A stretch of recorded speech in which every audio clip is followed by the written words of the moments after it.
Part 1. Thithia na Mũndũ wa Gicuguma, African folk stories from the fireside. Long ago, when stories were told beside glowing fires and the mist rolled gently through the hills beneath the great slopes of Mount Kenya, there lived a young girl named Thithia. Thithia lived in a quiet village surrounded by banana trees, tall maize, and red earth paths that curved between homesteads. She lived with her grandmother, whom everyone in the village respected for her wisdom and calm spirit. Her grandmother was small and slightly bent with age, but her eyes saw things others often missed.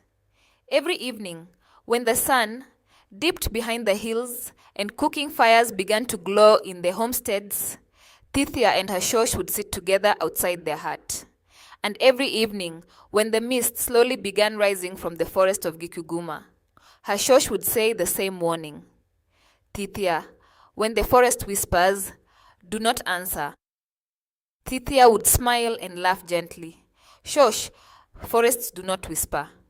Her grandmother would shake her head slowly. They do, mwana wakwa, when something inside them is hungry. But Thithia was young, and youth often believes curiosity is stronger than caution. One afternoon, when the sun hung quietly in the sky and the village paths were empty, Thithia walked toward the forest to gather firewood. The forest of Gicuguma was known in the village as a mysterious place. The trees grew tall and thick there, and mist often lingered between them even when the rest of the land was clear. As Thithia bent to pick up a dry branch, she suddenly heard something, a voice, soft, almost like the wind. Thithia. She froze. Slowly she turned her head. There was no one, only the forest. Then again the voice came. Thithia, come. The voice was gentle, calm, almost kind. Instead of running back to the village, Thithia stepped deeper into the forest. And that was when she saw him. A tall man standing between the trees. He was wrapped in a dark goatskin cloak, and shadows seemed to cling to his body as though they belonged to him. His eyes glowed faintly, like embers inside a dying fire. You are brave, he said softly.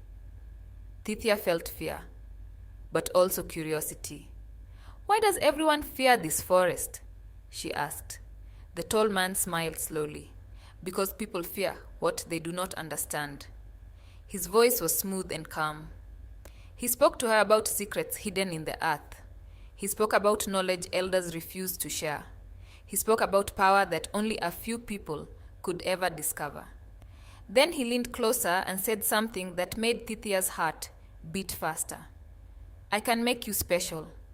Special, chosen, important, words every young heart longs to hear. All you must do, the man whispered, is come back tomorrow.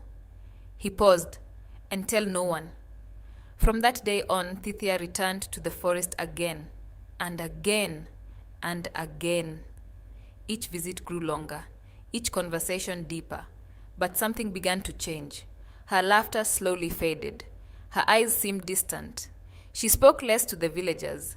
Even her shosh noticed the change. One evening, while they sat beside the fire, her shosh gently took Thithia's hands. My child, she said softly, your spirit feels troubled. But Thithia pulled away. You don't understand me. The words hurt her. Grandmother deeply, but the old woman said nothing. Instead, she began to watch carefully. And one night, when the mist rose thicker than usual, she quietly followed her granddaughter into the forest. What she saw there filled her heart with fear. But the story of what happened next would become one of the most powerful lessons ever told in the village. And that is where we will pause tonight. If you would like to hear what happened when Thithia's shosh followed her into the forest and what she discovered waiting in the shadows, then make sure you watch part 2 of this story. You'll find it in my playlist called African Folk Stories from the Fireside. If you enjoy these traditional African stories, please like this video, leave a comment, and subscribe to the channel. Your support helps keep these beautiful stories alive and shared with the world. This is Streams of Hope with Eli Bee, and I look forward to continuing this story with you in part 2.